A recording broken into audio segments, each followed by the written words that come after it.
Oh? You want to take this higher? You want to take this higher than the Chief Inspector? You really want me to do that? That's right everyone, Dragon Ball Super the Manga Chapter 55 is here, and what you expected to happen did happen, but not in the way that you would think it would happen.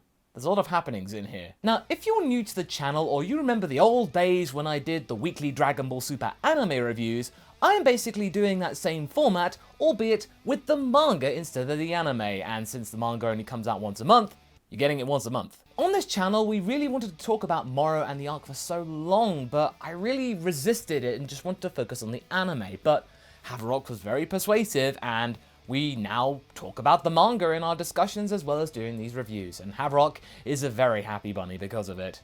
And the best thing about all of this is that reviewing the manga is really easy to do nowadays, thanks to Viz's Shonen Jump service, which I use online just checking out the website. And this isn't sponsored, by the way, it's just a really handy service. It's just a couple of bucks a month and you get all that the Shonen Jump English manga collection has to offer. Chapter 55, MERUS True Identity. Let me show you my real power for stirring up intrigue in the show, which this series barely has these days. Now before we begin, I'd just like to say that you should check out the MasakoX merch store where you can check out some recent designs that we've added there over the last couple of months. And you'll also be able to get 10% off anything on the store by using the code SUB simply by watching this video and leaving a like. So thank you very much for your patronage, thank you very much for your patience, and let's get on with the show. Where we last left off, Gohan and 7-3 were having their little bit of an argy-bargy, and this tussle did look closer than we first thought it would be given Gohan's recent wobbly type of character development. But I must address something that I said in the last review that we did last month. Gohan is going up against the main bad guy of the arc. Goku and Vegeta couldn't handle him, and Gohan did his best. So I felt that I needed to make you guys aware of it. And a lot of you in the comments from the last review really stressed to me that Gohan did really well and that I shouldn't have down on him. You're absolutely right. I hold my hands up. Yes, Gohan did a good job. And after all, we have to really kind of remember that it's one step at a time with that kid. You know, we can't just expect him to face the main bad guy after just one arc. But the main angelic elephant in the room here is to do with MERUS' true identity and what he has to do with WHIS. Because WHIS is taking this situation very seriously, which is very unlike him, and he's even consulting the GP about this, which means something major must have happened here to concern those two, which is what we're going to find out at the beginning of this chapter. With father and son debating over the true cause and what to do next against the powerhouse that is training Goku. We kick off proceedings with the Grand Priest immediately saying that all angels, pretty much like anyone, like including the Kais, are actually there to be acting impartially with every being concerned. Well, I mean, GP, sorry, you should tell that to your kin, because as we know, WHIS isn't exactly, non-biased towards a certain couple of Saiyans that we may know, and certain culinary delights that we may see on a certain planet in Universe 7. Just as we all predicted, MERUS is indeed an angel, and his being here in the story is actually almost breaching one of the codes of conduct that the angels have, not acting impartially. And what's more, the reason why he's in the Galactic Patrol is explained as well. It turns out that one day, MERUS was bored of just watching people just doing their business as usual, and instead wanted to actually see what the good side was doing, so he just pretended to be a mortal being and enlisted in the Galactic Patrol, and he kinda liked it.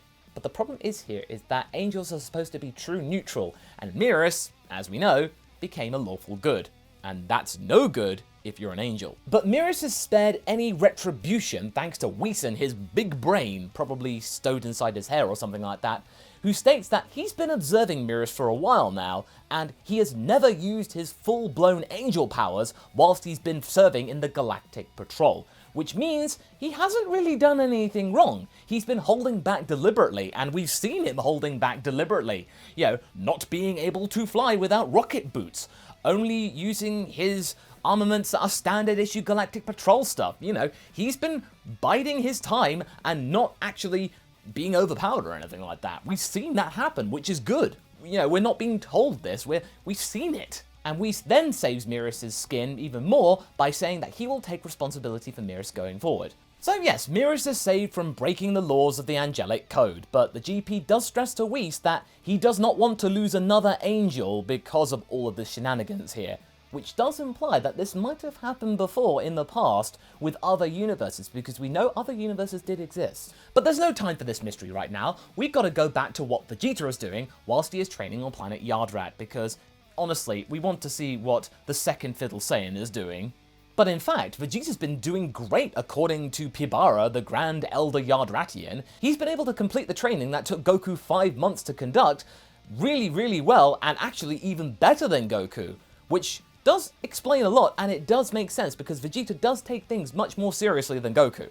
Pibara then tempts us with the idea that Vegeta could perhaps learn how to heal people, including himself, which means he basically becomes impervious because, you know, I just have a problem. Oh no, I'm injured. Oh no, wait a second. Haha, got you. But unfortunately, Pibara says that they're not going to be doing that right now, and instead they should focus on the basics, which is instant transmission. What Goku learnt wasn't really that big of a deal. Instant transmission is par for the course amongst the Yardratians. It's like what you learn first.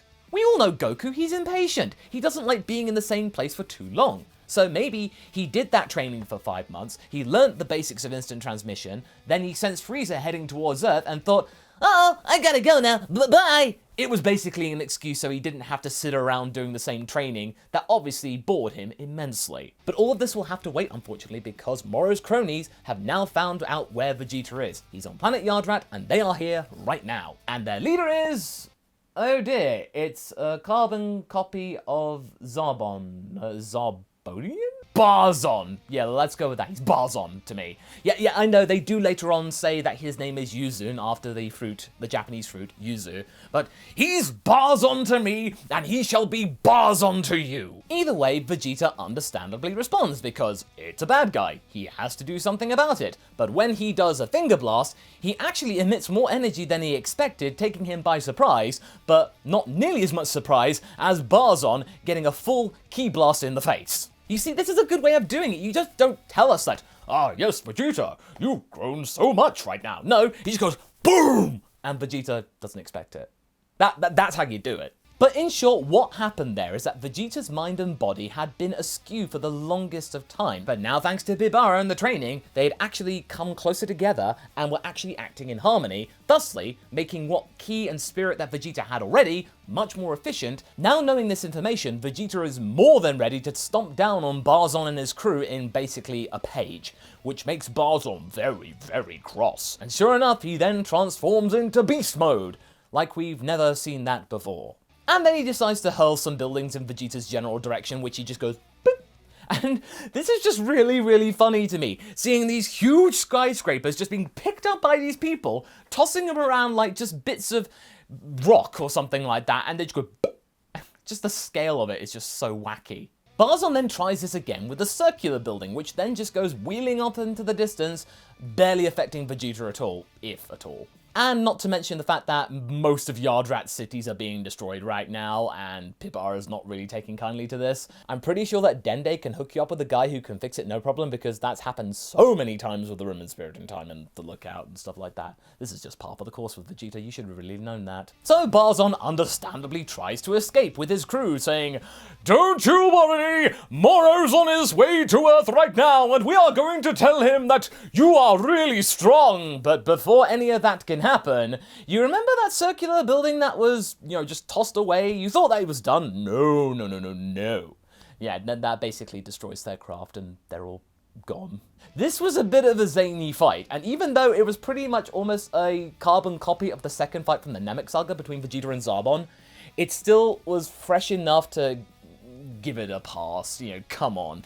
It was action-packed somewhat, and it was actually kind of entertaining and funny. Vegeta then realizes that he may have bought Earth more time, but he still needs to ramp up what they're doing right here. He has no time for the basics. He needs to learn the absolute best that he can right now. And Pibara, you think he'd be a bit annoyed by this, but he's totally cool with it. All of his minions are basically going, "How dare you insult Pibara?" But Pibara's going, "No, I like this one." Meanwhile, Moro can sense all of this going down, just like how Vegeta can now sense him, because, you know, his spirit control, he can now sense people from even further away. And the two of them are kind of like doing this table tennis type of energy thing. They're like, they are really strong now. They are strong now too. Which actually makes Moro a little bit nervous, although he doesn't actually show it. He just says that he will bide his time for a little longer and gobble up a few more planets. That means he can be definitely sure that he will beat Goku and Vegeta, or at least at Vegeta. What are the odds that Moro will actually end up with having too much power in his system, and he might go splody with having too much energy, kind of like with Yakon in the Buu Saga? You can have too much of one thing, perhaps. As that's going on, the time that MERUS and Goku are spending in the Room of Spirit and Time that MERUS cooked up is almost at an end. But before they can have one last sparring match, they are now whisked outside of the chamber by somebody else. And that has been somebody who's been able to actually observe within a Room of Spirit and Time, and that is WHIS, who is looking very, very cross. And the latter is also aware of MERUS' plans and intentions to go to Earth and face off against Moro personally, which, as we've actually been able to find out, is against angelic rules. You cannot fight directly with any being in the mortal realm, or else, as WHIS puts it, you could be erased. And that is the only way you can take out an angel properly. And with that, MERUS is then adorned with angelic robes and basically embarrassed in front of Goku by saying, yeah, I'm totally an angel, I just hid amongst the mortal realm because I wanted to be around you guys and observe you, and I kinda liked it. And MERUS is also told that he can no longer come to the mortal realm, you know, as somebody who's trying to pose as one. But this actually allows us to see MERUS at his full power, using his staff, changing Goku's clothes and all that kind of stuff, even healing him in a way, yeah, bringing him back to full energy. So we actually can see what MERUS can do and what he's like as a proper angel. Once WHIS and MERUS fly off, they have a problem because Goku can't make his way back. They are too far away to use instant transmission because there's no energy to lock onto, and Goku can't pilot MERUS' now, you know, former ship. So how is Goku going to get back here? Well, we're going to have to wait until the next chapter, which is coming out on January the 20th. All in all, I quite enjoyed this chapter. It had a good amount of action involved, you know, with Vegeta and Zarbon, and also it filled in a lot of gaps concerning the lore, which had been introduced within this particular arc, as well as actually examples that go back decades.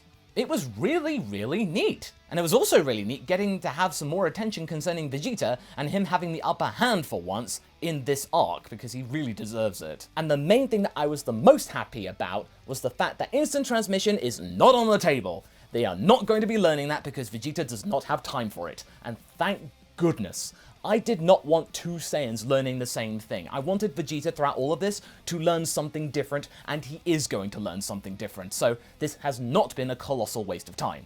Not to mention the fact he has actually gotten stronger anyway out of all of this, so even if he doesn't learn anything, he's at least, you know, stronger. As for the whole addition of Zarbon or Yuzen or whatever you want to call him, it was a nice little throwback to the Namek saga. It could have been another different type of alien or something like that. You know, we had 7-3 and that gang, that was kind of interesting.